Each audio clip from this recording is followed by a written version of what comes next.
Hi, this is Dr. Lori Baudino, Hi, and Rachel Singer. and we are presenting part two of this moving moment masterclass with you. Today, you will learn how to know your individual body and how it moves. From your lungs, your heart, they're all working separately, but together they make your system. Let's explore the D for differentiate and then A for attach in the word dance. Our body moves in different patterns. Let's move first with timing. Move really fast. Maybe your hands, your head, your shoulders.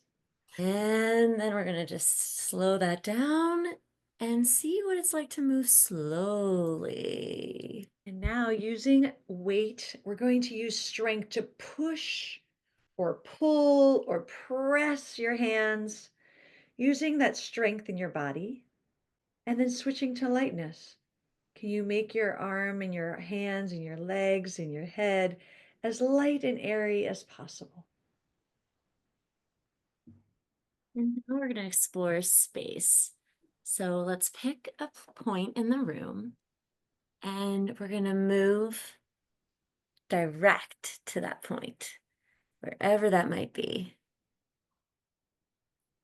Now we're going to pretend and imagine that there's some floating bubbles. So these are indirect. We're going to pop these imaginary bubbles floating around you. You may have noticed a preference for these types of movements, and even words might come up while you were moving. Feelings you had, whether you liked a type of movement or if it reminded you of an experience you had, or images that you might have started to think about as you were moving in these different qualities. What did you feel when you were moving fast? And what did you notice when you used strength? Take a moment and write that down or share with your family member around you. And now we're going to share a vignette from our book that's called Honoring Space. You'll notice the connection between differentiating different body parts and thinking about all the Laban efforts and those movement qualities that we just explored. This is about Mac, 17 years old. They said, "I feel a ball of rage inside of me." Mac entered the session feeling anxious and overwhelmed. Shoulders were concave, head, neck extended forward, and their hips, pelvis jutting outward. Matt came to therapy having been diagnosed with autism, migraines, ADHD, and anxiety. They had revealed experiences of troubling family dynamics and their struggle of sharing their gender identity. During one of our sessions, we explored some movement and breathing exercises to help reduce the anxiety before talking. Mac agreed and put down their backpack. We began rubbing our hands together, creating friction, and as I say, our energy, closing our eyes and breathing in and out slowly and deeply. Then Mac slowly moved their hands away and tapped their energy from their legs all the way up to their head. I joined them in this movement. We began shaking our different body parts and then shook everything together. We stretched to the right and left and swung our arms horizontally from side to side. And we stretched out our arms to the sky and then down to the ground.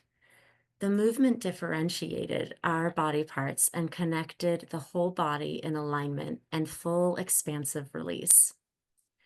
As we rolled up through our body to an upward posture, I invited Mac to follow what movement felt good to them. They continued to rock side to side with their arms wrapped around their body like a hug. I asked if Mac would be open to me following them and joining in this movement, and they said yes. The movement was slow at first, then it quickened, and the side-to-side movement appeared soothing and safe. I invited Mac to take up as much preferred space in the room. I secured this moment by moving in the same way as Mac, which was to get as small as we could like a little ball, and then expand our arms and legs and reach out around us.